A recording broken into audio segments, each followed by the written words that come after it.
ibi byiza kuri wowe.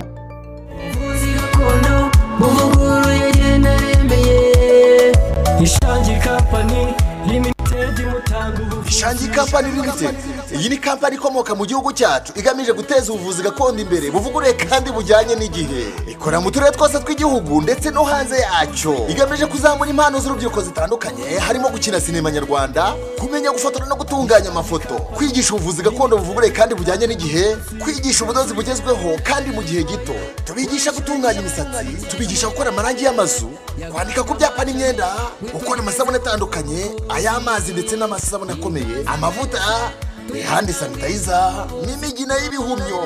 Wari uzi ko tubigisha gukora n'ibikomoka ku ifarini? Bantu murwaye indwara zitandukanye, diabete, umutima, umwijima, inzoka, impyiko, imitsi, abagabo batagira akanyabugabo, asima, hemoroide, indwara z'imyororokere, amarozi atandukanye, umugongo, kuribwa ingingo, uruhu, amaso, amatwi, utubwenge, ubumara butandukanye, imihango idakama n'abatajya mu mihango, nimutugane kubera ko mwese twabatekerejeho.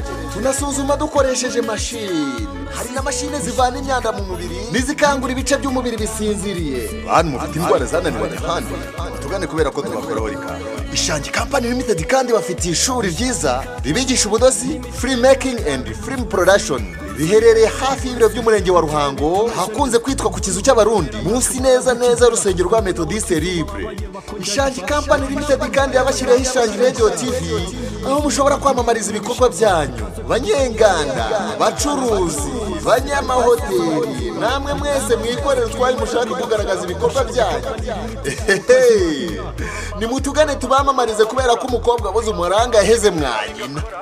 Mwatwumva mwanditse Ishangi Radio TV, mukabana natwe mu biganiro byacu byiza. Nadukurikira kandi kuri channel zacu zitandukanye, Ishangi TV, Ishangi X TV na Ishangi Focus TV. Mwatwandikira ku rubuga rwacu kandi ari rwo ishangi.rw.